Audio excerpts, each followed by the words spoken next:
Good evening, benvenuti, willkommen to the Embassy of Italy. And it's my pleasure to leave the floor to the Ambassador of Italy to Germany, Armando Varricchio, for his opening remarks. Please.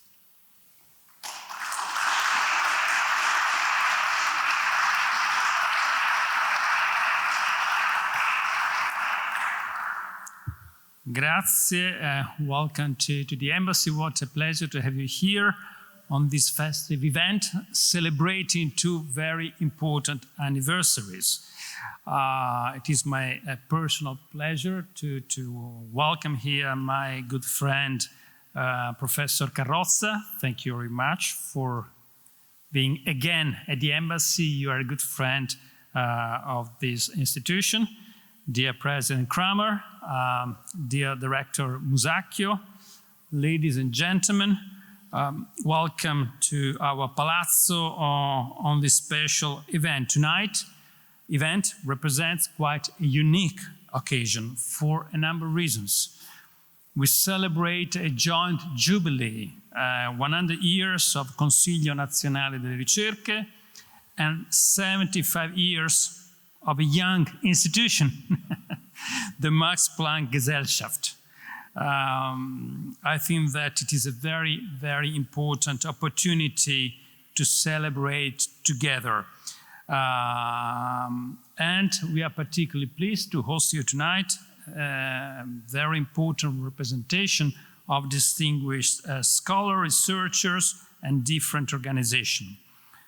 Professor Maria Chiara Carrozza, bioengineer, former Minister of Research, presides over CNR, the largest and most important research organization in Italy. Professor Patrick Cramer, renowned chemist and biologist at the helm of the Max Planck Society, definitely the most prestigious research institution in Germany. I have to say that very few research institutions like the Max Planck can proudly count so many Nobel Prize winners among its members. And this is not just from the past, but even more recently, this is further confirmation of the lively activity of such a prestigious institution. It is definitely a stimulating encounter between two countries that are closely connected in so many ways. Here at the Embassy, we run a number of activities marking how close our relations are in so many fields, from the political sphere, the economy, people to people, cultural, but certainly science and research are amongst the most important, the most prestigious. One aspect of this connection is definitely the very important, not just in number, but in quality, presence of Italian scientists and researchers, scientists in German institutions. We have to say that Italy counts over 5,000 staff members in universities and research organizations here in Germany, among whom we have 300 university professors. This is definitely quite an important number, and I particularly place that quite an important, prominent representation also operates in the different departments of the Max Planck institutions. Certainly one of them sits with us tonight, Professor Andrea Musacchio, a distinguished scientist who is director of the Max Planck Institute for Molecular Physiology, and who will act tonight as a sort of moderator of a lively debate. Professor Musacchio, thank you very much for bringing Italy at the heart of such an important institution. While the Italian-German cooperation has a relevant multilateral dimension, especially at the European level, tonight's discussion aims at highlighting the importance of our bilateral relations in the scientific field. Such an aspect concerns us deeply here at the Embassy, because I think that for us it offers many opportunities to identify future areas of cooperation. And I think that it has been particularly important that precisely here, in this very hall. We launched last year, at the presence of Professor Carrozza, the network of the Italian scientists SIGN. So whoever amongst you has not joined such a network, please do it, because I think that it is important to have this as operational and lively as possible. And we just had here 10 days ago or so the first annual meeting. Such a meeting offered the opportunity to take stock of the so many initiatives promoted by the network in its first 12 months of existence. The Italian government has allocated funds to support bilateral cooperation in the research and scientific sectors. Through this instrument, Italy and Germany will allocate resources each year to finance joint projects. We aim at supporting ideas and projects with concrete impact on our everyday life.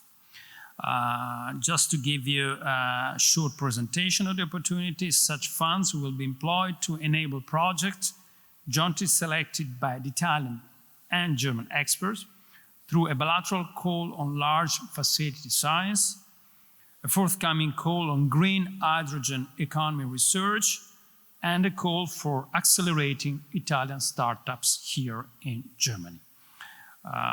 As you can see, special attention has been devoted to key areas of the green transition, which is crucial both in Germany and in Italy, countries with a strong industrial basis as the two most important manufacturing nations in Europe, actually.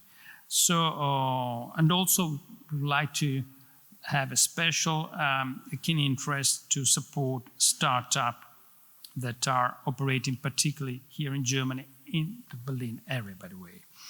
So this area of cooperation will be further debated next month when our two governments, led by the Chancellor and the Italian Prime Minister, will be meeting here in Berlin with a number of members of the two cabinets to discuss opportunities to enhance bilateral cooperation. Certainly science and research will rank amongst the top priority of their discussion. So I think that tonight's event will serve not just to celebrate these joint anniversaries, but also an opportunity to have a lively debate, a lively discussion. So we rely upon the great knowledge of the speakers, but also I said that Professor Musacchio will be, I think, a great moderator who will highlight the debate. So thank you very much for your presence here tonight. As I can see from the presence, we have both established scholars and researchers, but also young professionals, which is good, because of course we want not just to look to the important results, already achievements, but what lies ahead of us. So I look forward to the debate. But first and foremost, it is my personal pleasure to give the floor to Professor Carrozza. Thank you very much.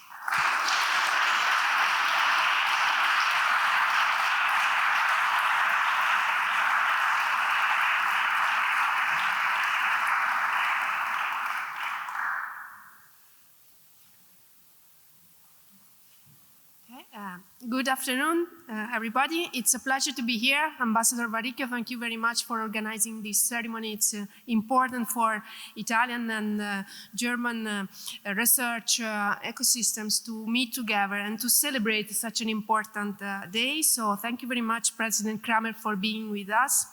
And it's important to discuss together about the future of science and establish this community which is an integrated community. Today I was at IXFEL in Hamburg, and I enjoyed very much the science that we are doing over there, the infrastructure that we are building, and the infinite possibilities of exploring biochemistry, chemistry, physics, and life sciences, and studying many, many new scientific questions at IXFEL. So I will support the integration and also the the attention of the Italian community for XFEL and what is doing there. So only a few slides, don't worry, I will be fast. So we are celebrating 100 years, and we were so small 100 years ago. We were basically founded for participating in European conferences and for internationalization of the research and university system. And now we are a large research council, which is similar to CNRS. The most similar institution in Europe to CNR is CNRS. And we have many missions integrated together.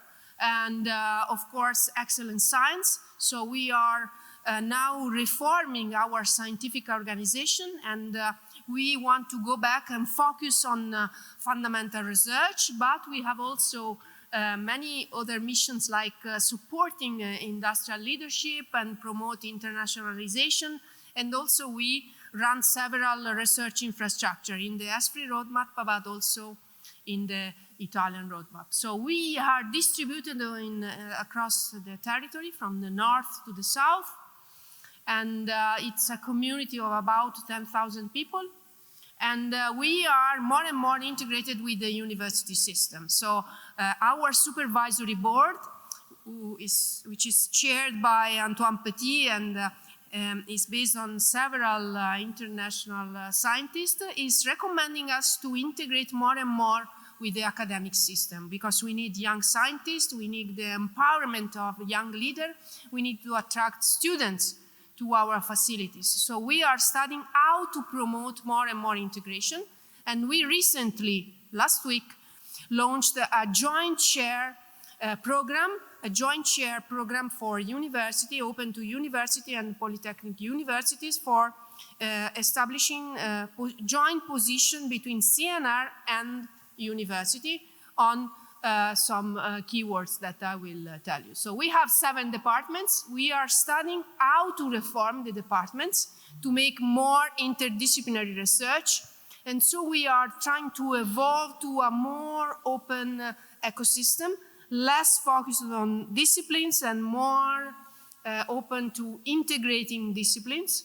So basically we have infrastructure. So we run several infrastructures. We have joint lab with companies, but the largest part is the research performing part.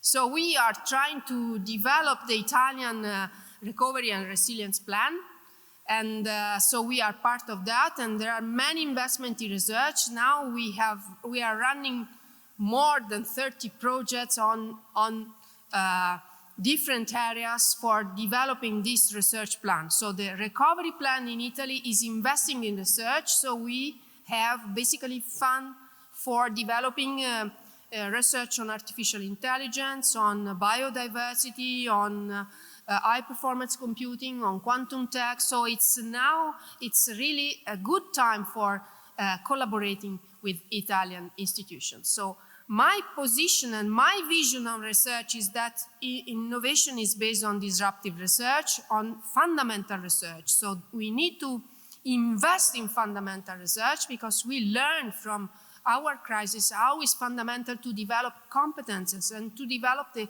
right scientific questions. So we are also at XFEL today with a community of people, of scientists in Hamburg. We were discussing about the future scientific questions.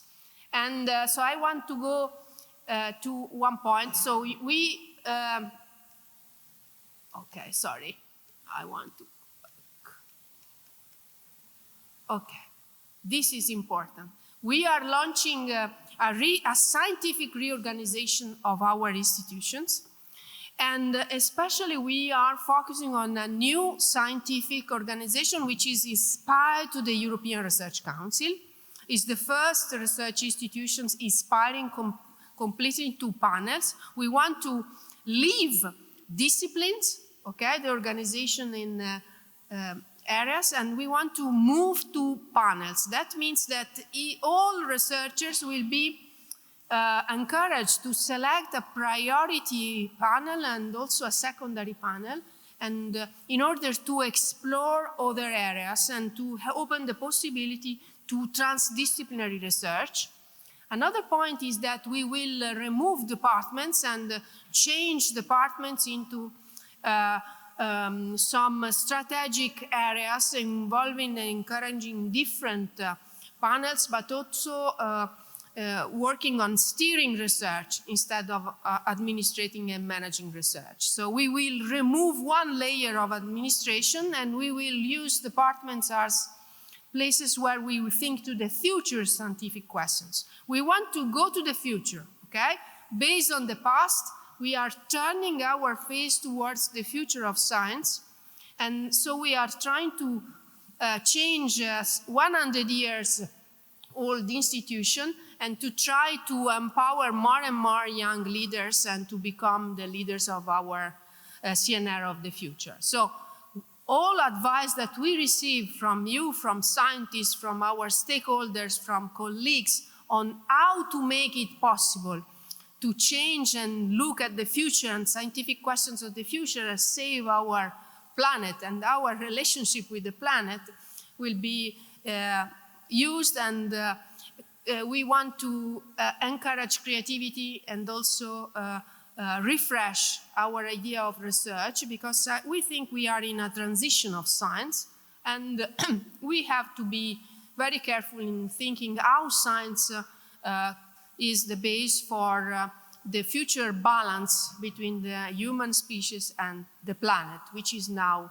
really under a threat of having major crises. So these are some areas, and in addition to that, we are looking at the different infrastructure we have, planning to give access to the entire scientific community to our infrastructure. Research infrastructure are more and more fundamental, so we have to combine research infrastructure and individual leadership development.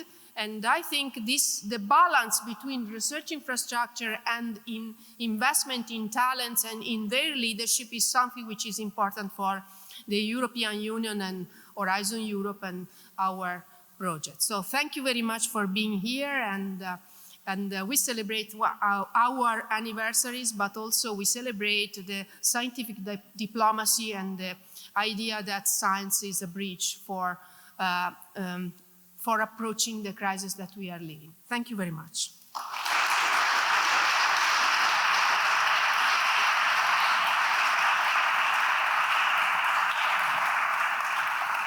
Thank you very much, grazie mille. And now it's a great pleasure to host here the president of the Max Planck Gesellschaft, Professor Dr. Cramer. Please.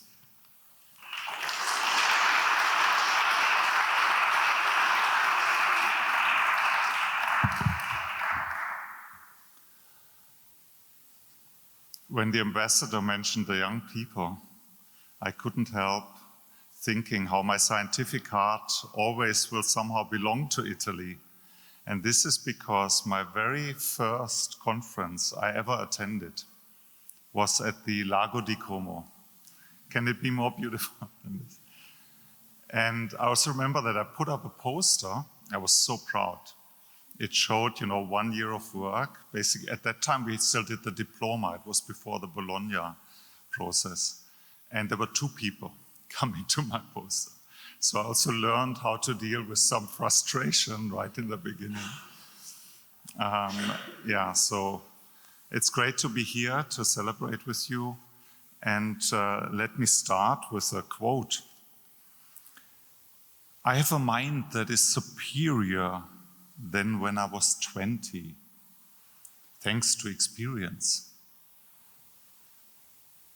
This is what Rita Levi-Montalcini said, believe it or not, when she turned 100 years old. For her, the Nobel laureate, discoverer of the nerve growth factor and former CNR director, getting older was just an opportunity to advance further.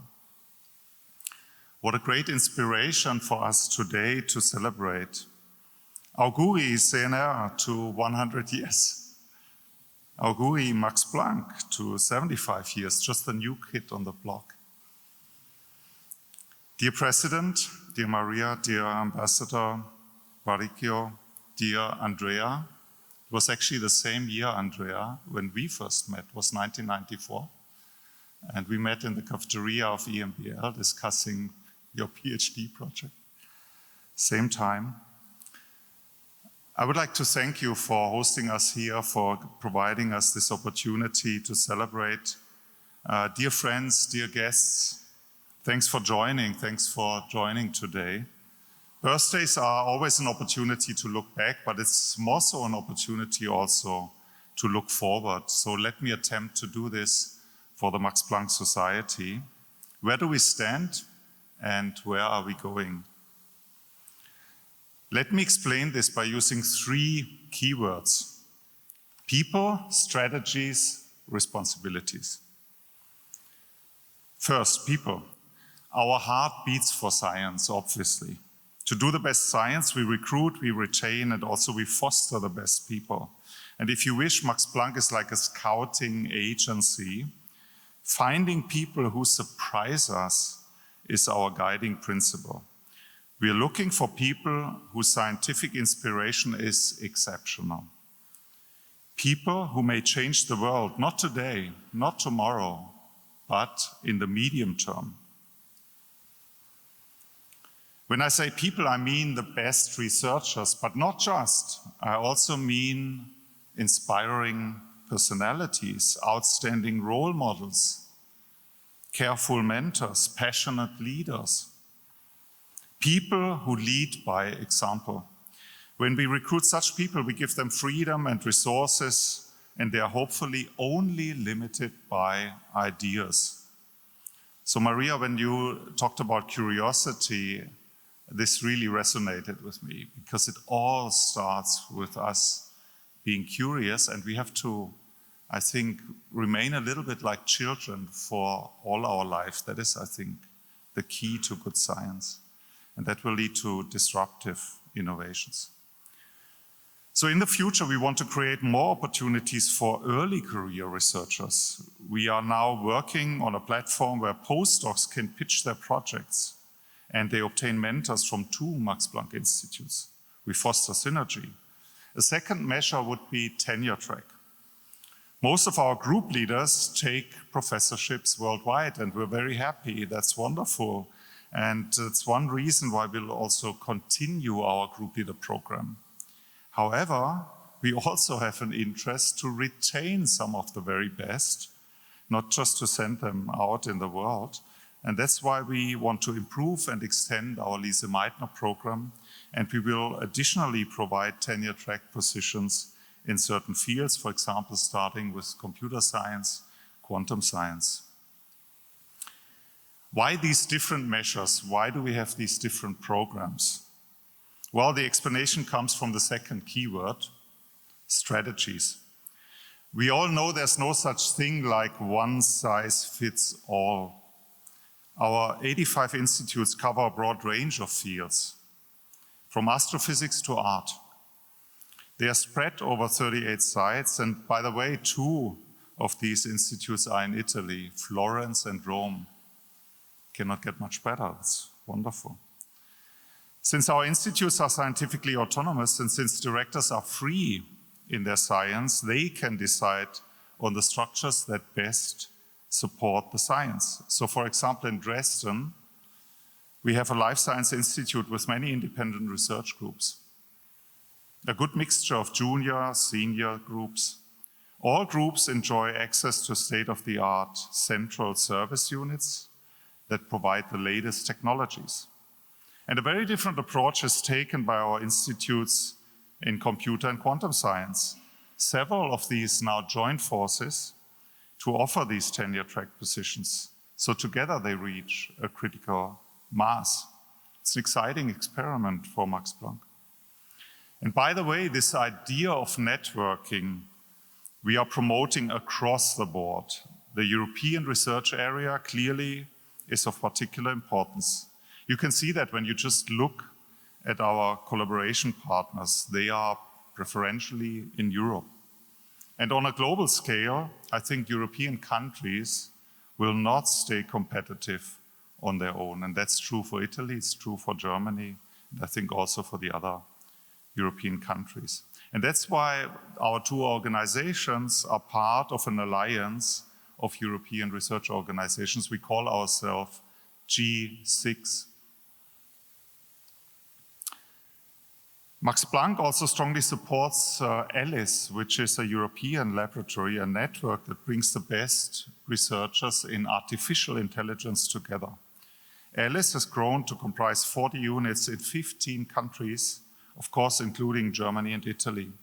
Amongst others, Silvia Zuffi is part of it, a researcher of CNR in Pavia.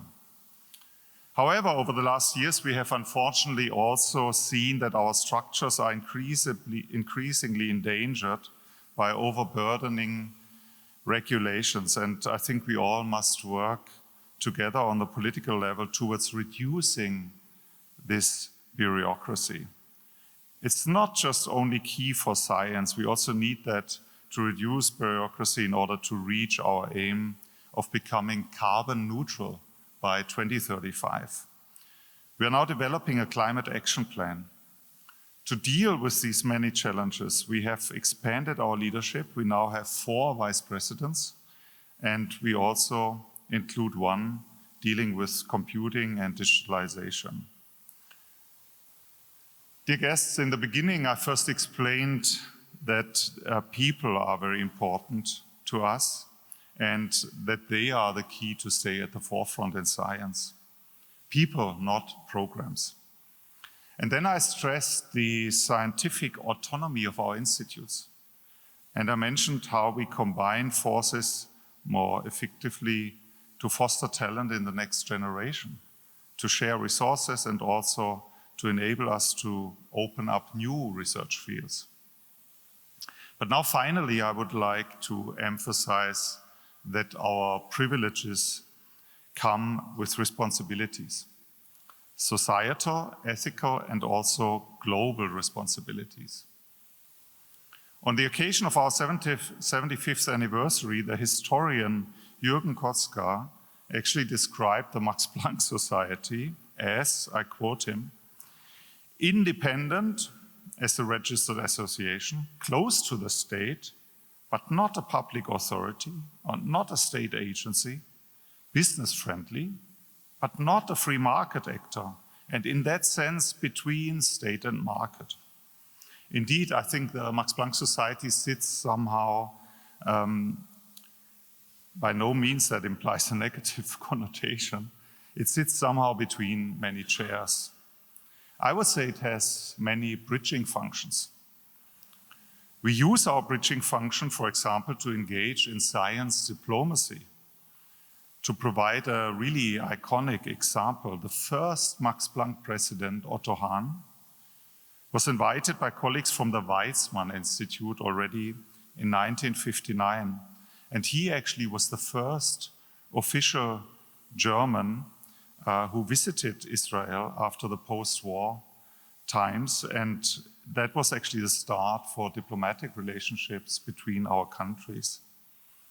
And we stand firmly in this tradition.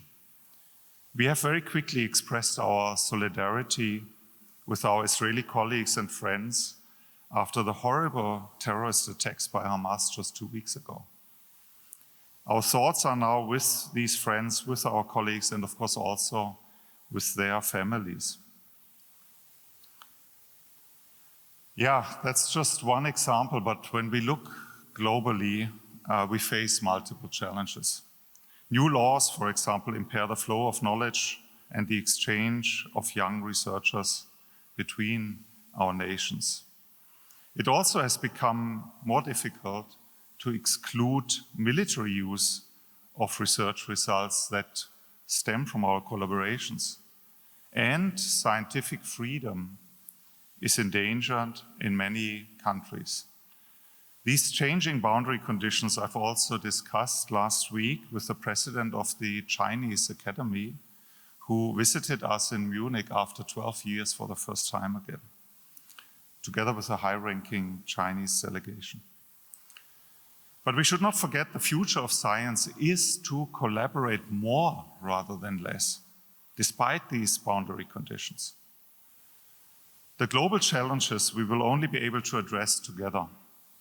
Science has a huge direct impact on our societies, on our world. Think, for example, of Giulio Natta and Carl Ziegler, a researcher affiliated with the CNR and another researcher affiliated with Max Planck. Together, they received the Nobel Prize in Chemistry for the synthesis of polymers. You all know it. This really changed the world, the catalysts and then the polymers that resulted. They really changed the world. And now we have plastics everywhere. And that is now also posing a big challenge. And this ambivalence of technological advances has become very pronounced in our times. I don't want to mention too many things, but just think of artificial intelligence, think of genome editing, think of synthetic biology and other things. What are the implications? I think more than ever, we have to deal responsibly with our opportunities. And here the communication is really key. I think it's up to us scientists to always mention both the chances and the risks of the research that we are doing and of the results we are obtaining. We also, I think, have to communicate our science. We have to also communicate our science politics. In turn, we expect from politics that they continue to respect our autonomy and our freedom, which are, I think, crucial. We heard it for our science and for these disruptive changes that we anticipate. And even more in a world in which illiberal, autocratic and nationalist tendencies are on the rise, the voice of science must be loud and clear. This closes the circle to the beginning of my speech, because when Levi Montalcini turned 100 years old in 2009, she also said, "What I did in the past is not enough. There's only the future." I think her fearless dedication remains a constant inspiration to all of us. She reminds us that gaining the future depends on our mind. It depends on our vision. It depends on our leadership. Thank you for your attendance. All the best.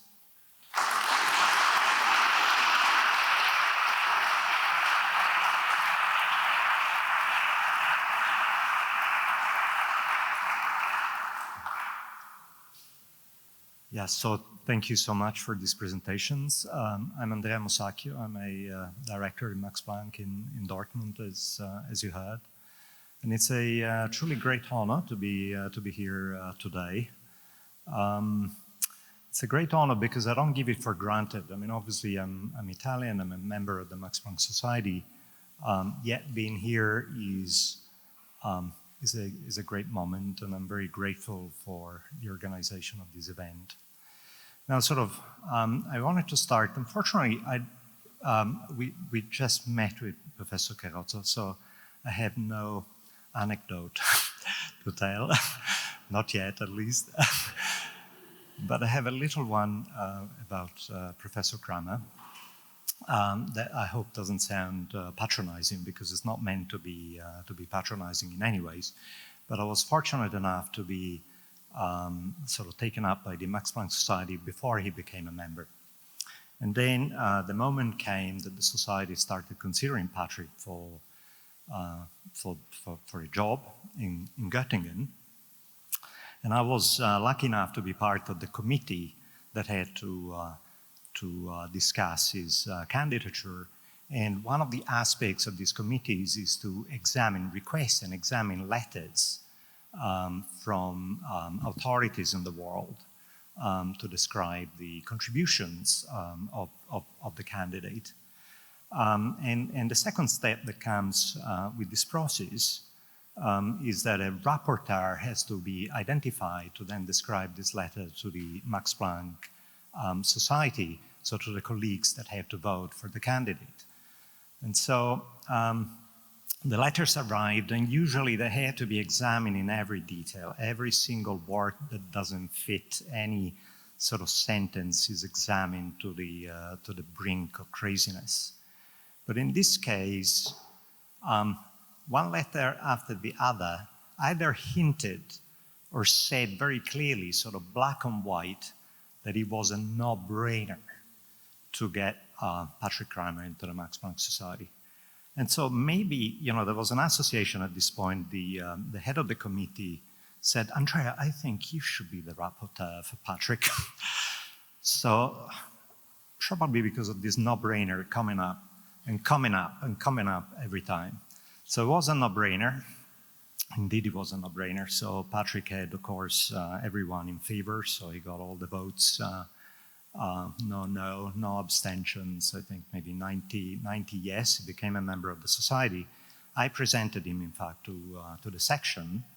Had this great honor. At the end of the presentation, another Italian member of our society, Elena Conti, came to me and she said, we have our next president. And that was a good prediction. So it's really a great honor. So I hope it didn't sound patronizing in any way. It's a really great honor to be your colleague and now your subordinate as well. So I have a pleasure to call you now on the podium. We'll have an open discussion. I have prepared a few questions for you, and then we take some questions also from the audience at the end. Maybe you want to sit in the middle?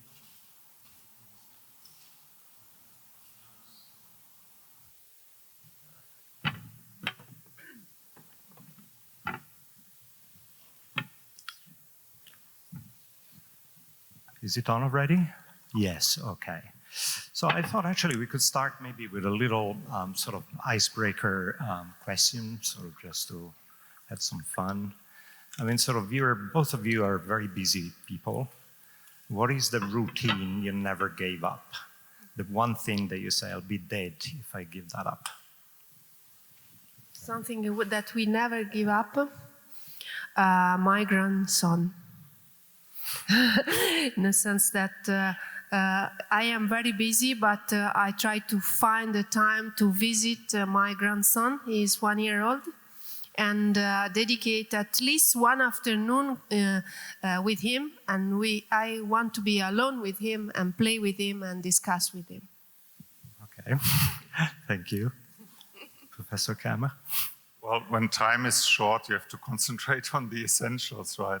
So, of course, it's my wife, it's my family, but I also still enjoy some cycling whenever I have time. Yeah. Okay, thank you. Well, it's great, actually, the family comes first place. So then the second question, also an icebreaker, is what are the aspects that you love the most and the aspects that you hate of your jobs?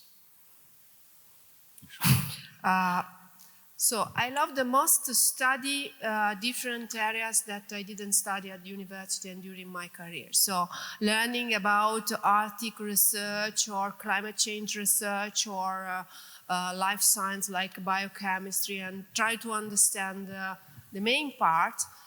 To me, it's really wonderful. So I try to read books and to listen at conferences, and I discovered so many things since I am president of CNR in areas so attractive. So I am happy to this part. The part that I hate is to deal with bureaucracy and tentative of influencing our decisions. Okay, I think that autonomy and freedom are fundamental for research, so I don't like when other forces try to interfere and try to steer research or decisions on people. So this I hate the most. Thank you. Yeah, of course, it's wonderful. I did this tour through the 84 institutes, to see the different institutes, the different science, culture. But I also very much enjoy events like this one. To communicate science, to get into a dialogue. What I dislike, I would say, misunderstandings, which of course are unavoidable, when 24,000 people work together. But I don't say conflicts because it turns out when you think there's a conflict, it turns out often it's just a misunderstanding. And with that spirit, hopefully many of those misunderstandings can be also resolved. Thank you. So now sort of a more serious question is that we live in difficult times. I mean, this is also sort of came up in your presentation. What can we do to fight science denialism? How can science continue to be, and your institutions obviously in particular, you know, sort of what can you do actively and what can we as members of the scientific society do to fight science denialism? To fight?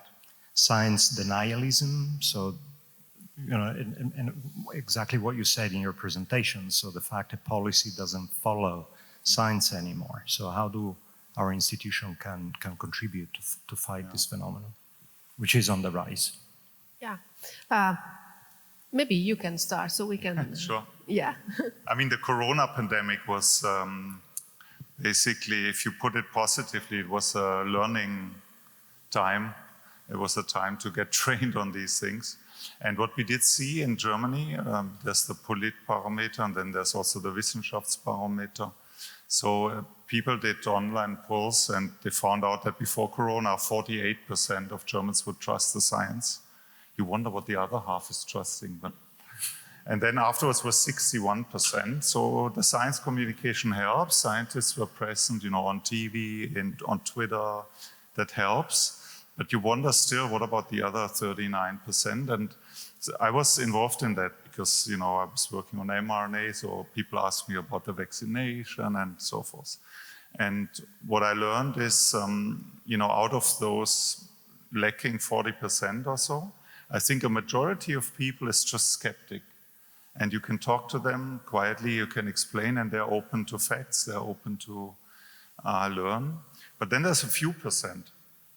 And you just don't have common ground. So you don't agree on the basics. So they will just have a preset mind. Maybe they like some conspiracy theories or so.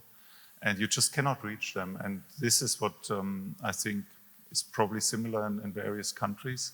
But we have to fight and work on this 1/3 or so of people who are not convinced, but who are in principle willing to engage in a dialogue. I think that we have to invest in citizen science. That means engaging citizens in understanding how their taxes are used in science and how is the scientific process. And because I think we have to invest in education. That means citizen science for families, for children, investing in conferences in science museums, for example, and we have to be more and more to dedicate some time, maybe a sum of little time for every scientist for trying to reach people and to explain the wonderful possibilities that science is opening to us. And I think we don't speak enough with people. And for that reason, I think we have to invest more and more in museums, and museums must become institutes where people can think about the future. So now museums are for the future, not for the past. So the future is something that we have to investigate very much. So this is the reason why I'm trying to explain that CNR must think to the future. For example, in recruiting people and in selection procedures, we have to think more about future programs and less on achievements of the past. And because in Italy, our procedures are based on the past, on publications, on what you achieved. And so this is, we are turning to the past. We have to turn the face to the future and ask, what do you want to do for the future? What is your plan? So this is why the programs like European Research Council are working, because they are working on the future, submitting proposals, and we have to combine the achievements with future plans. And so we have also to explore the future by means of museums and conferences where people, even people without a background in science, can make questions that are indicating to us the way we have to approach things. Thank you. So I actually wanted to continue maybe with a question to you that I had prepared, which is sort of has to do with what you just discussed. So if you now sort of look at the future or the present and the future, you probably recognize strengths and weaknesses of the CNR. And I'd like you sort of maybe briefly to identify them. Where do you think your institution is particularly strong? But where should it become better? Where should it invest? I mean, you covered this partly, but... We are an important institution that was part of the Italian success in many areas, in science, of course, but also in technology. So our strength is that we are part of the story of the Italian Republic. But somehow we have some problems. Some problems are related to isolation. So I don't like CNR institutes when they are isolated from universities and from companies, from campus. We have to integrate more and more with the academic system, with the ecosystem. So because science is based on an ecosystem, okay? So also individual leadership needs network of people, of stakeholders, of researchers, of colleagues, of students.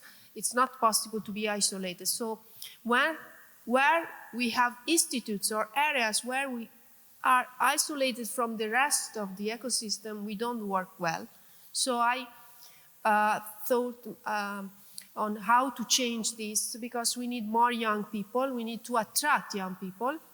And then what is not working is that we need a younger leadership, because our institutes, our director of the institutes and director of departments are a bit too aged, and we need a new leadership. So this is because my career was based on my university. It was a young university investing in me when I was 35 years old. So, and the possibility, and my career is based on that, on the freedom, autonomy, money, and instruments that I received from my university. We trust you, and you can develop your leadership. So I want that CNR become the ecosystem for empowering young leaders, and this is really difficult, okay? And changing that is changing our culture, and empowering young leaders is something which is important for Italy. Can I ask you sort of as a very brief follow-up to this, why is it so difficult? Sorry? Why is it so difficult? What does it make it so difficult to empower younger people in our science system? I think partly is related to the selection procedures, which are based on the past, on the track, and not on future plans. There is a final part when we look at the strategies, and there is this procedures we have to change. The procedures, the selection procedures for directors, and look more at more emerging people. And also people is more confident, especially scientists in Italy are more confident when they think everything is, they can do what they want without being disturbed. But I think that the director of institutes must disturb, must make challenges, and also say, if this is not working, you have to close this research area because it's not working anymore, or also the mission of the institute is not updated because science is changing so fast that we have to do something. And the success story of CNR is based on Rita Levi-Montalcini or many Italian scientists thinking, I want to do something new, I go to CNR. This is lost, and we have to go back at this idea that we have to open new institutes on new research problems. And this is not easy, I know, because the establishment, the structure, the bureaucracy, the administration is devastating our way of thinking to the future. So we have to rethink the process and think that we can establish new institutes, Okay, I participated to the foundation of an Institute of Biorobotics. We were 5 people at the beginning. Now there are more than 200 people working on biorobotics and development. So I know very well the process of funding something new.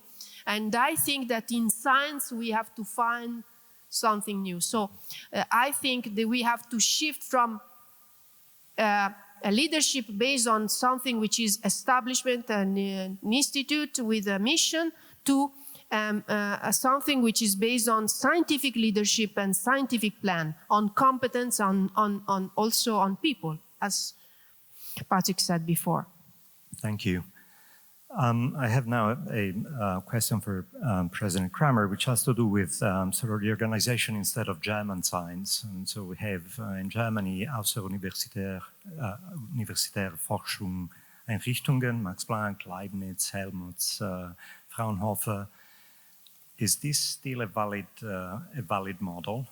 Is it still valid in particular with the question of science in university and training in universities? This separation, for instance, in the US, we have the Howard Hughes Medical Institute where the investigators are probably sort of on par as funding and resources to the Max Planck directors, but they're directly sort of operating within the university system. So what do you think of this? And sort of this traditional scheme is still valid, and connected to this, within Max Planck itself, is the role of the director still up to date? And the director as a sort of vertical leader, so to speak, is it still valid? I mean, leadership has changed a lot, has become a lot more horizontal.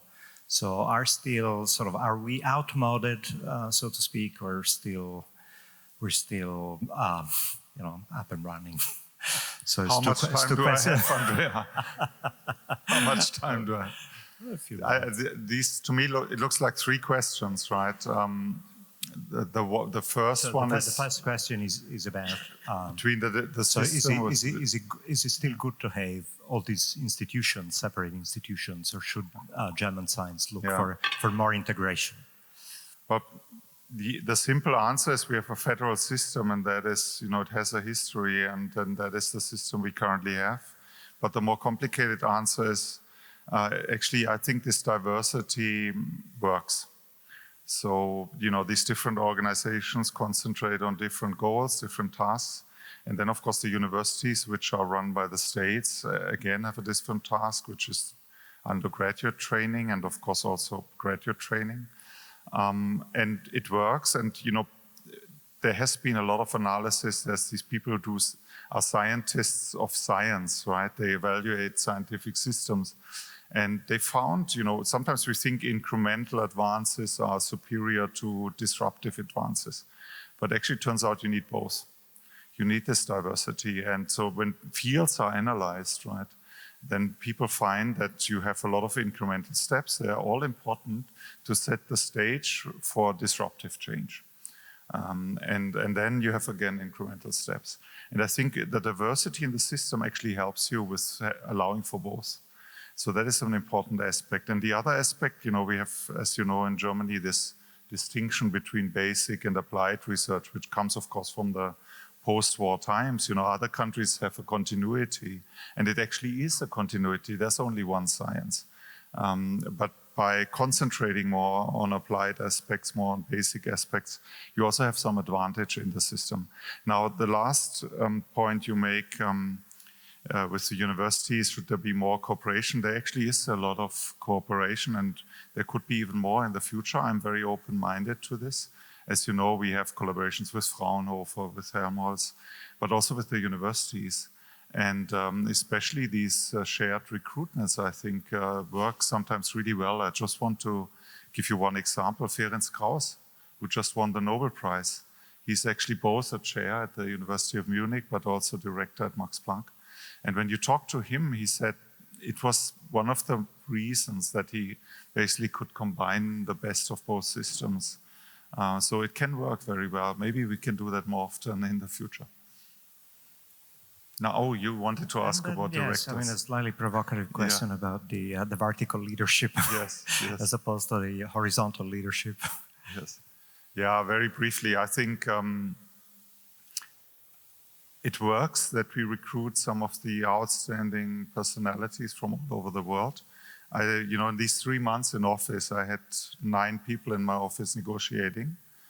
8 of them, by the way, female candidates, and 6 of them international candidates from Korea, from Berkeley, and so forth. So we attract some of the very best from the whole world, and we can only do that because we offer a lot, right? So we should stick to that principle. But having said this, of course, we are all now working towards a change where we have more PIs in the system, more what we call the W2 scale, right? The group leader, assistant, associate professor scale, to have more colleagues, more PIs at the institutes, have a critical mass. And that is something we will discuss actually this week in our section meetings. I'm looking forward to that. Thank you very much. I'm not sure how we're doing on time, but maybe, because in principle I could ask more questions, but maybe I don't want to monopolize the discussion, and maybe we take a couple of questions from the audience as well, if you agree. 5 minutes? So we can take questions from the audience.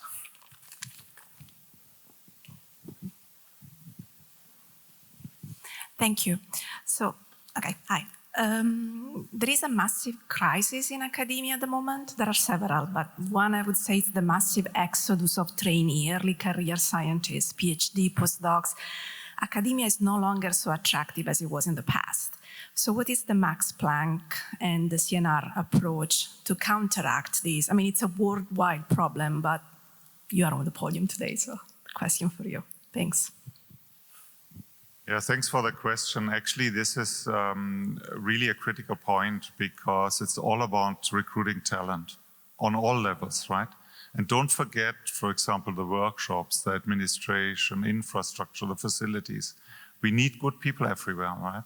PhD students, postdocs. And so how do we get them, right? With industry making better and better offers, and also with this shortage of highly, trained workers. I think the only solution is to be international and to work on being most attractive. Those are the 2 points. And if I look now, what's already happening now, already now, 40% of our directors have a non-German passport. 60% of our PhD students are from abroad, and 80% of our postdocs, 4 in 5, are international postdocs. So already now, and this will be, I think, even more drastic in the years to come. And we have to be attractive. So what can we do to be attractive? I think it's freedom, it's flexibility, it's a good working atmosphere, a good culture. Basically to provide these safe spaces where people can develop, right? To give them opportunities. Then we can still be attractive. Because in the public sector, and I'm sure it's similar in Italy, we will not compete with Google or Amazon on the salary scale or so, right? So we have to provide something else, and I think it's those things. Yes, I think I can stay with what has been said. I think that we can make the difference. Of course, salaries and infrastructure are fundamental, but research infrastructure and freedom and autonomy are fundamental to me to attract young people. So the possibility also to do something which is meaningful for the future of the planet, for example.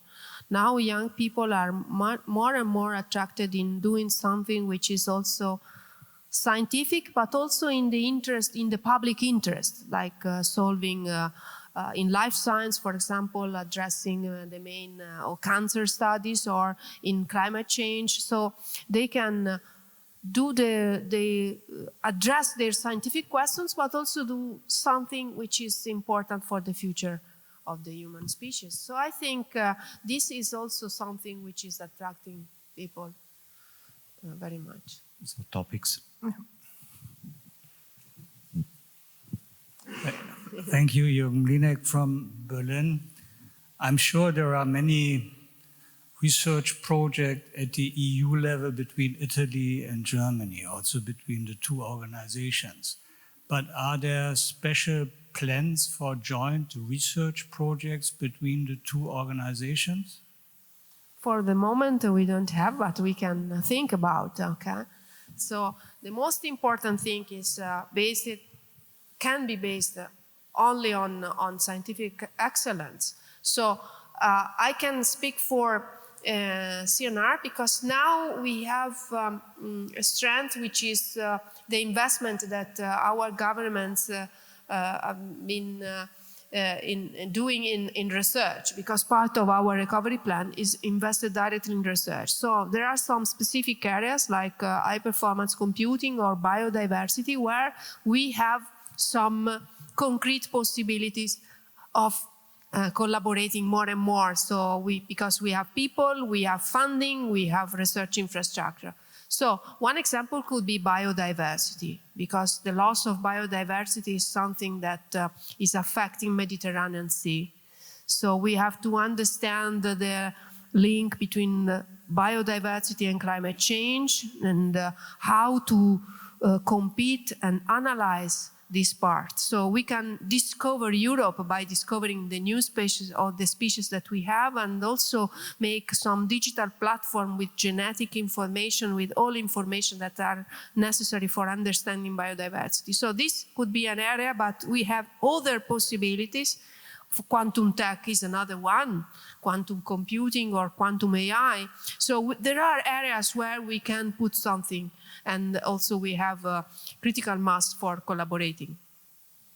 President Cramer? Yeah, maybe just to add briefly that, preparing for this evening, I got some numbers, and there's several dozen collaborations between our institutions, but they are on an individual basis. So, there's a PI at Max Planck, a PI at CNR, and they have shared projects and publications, and that fits our, people, not program strategy. But of course, we are open because we also have people interested in these fields, AI, for example, Alice, Tübingen, or also in biodiversity, think of Jena, for example, and Tübingen again, the other institute. So there's, of course, shared interest, but we don't have really a full program where, we have a shared goal also, big mission that I'm not aware of yet. This should be discussed at the reception in a few minutes, obviously. More questions from the audience? Okay, I don't see any raised hands. So I just want to ask you really quick final questions. Now, you swap jobs, and what do these anniversaries mean to you? You're now the president of Max Planck, and you're the president of CNR. For me, I would like to be the president of Max Planck, because the investment is about 3 times the investment that is per researcher. So I would be very happy. More responsibility. A lot of responsibility. And what is interesting in the German system that I would like to understand better is this diversity of institutions that in Italy we are more flat. So it's like the French system. We have CNR. And so the diversity of different missions and the integration of different institutions, I think this is interesting. So I would like to understand more on that. Thank you. Andrea, I think you win the prize for the most interesting questions. Is there actually a sabbatical for presidents? Because then we could just swap for 3 months. I would choose Naples, for example. No, to be serious, I think I would be a very poor CNR president. I better stay in Munich. Okay. Thank you so much. I'm really pleased for this discussion. Thank you to the audience, for everyone. And I guess we meet outside for a refreshment. Thank you so much. Thank you.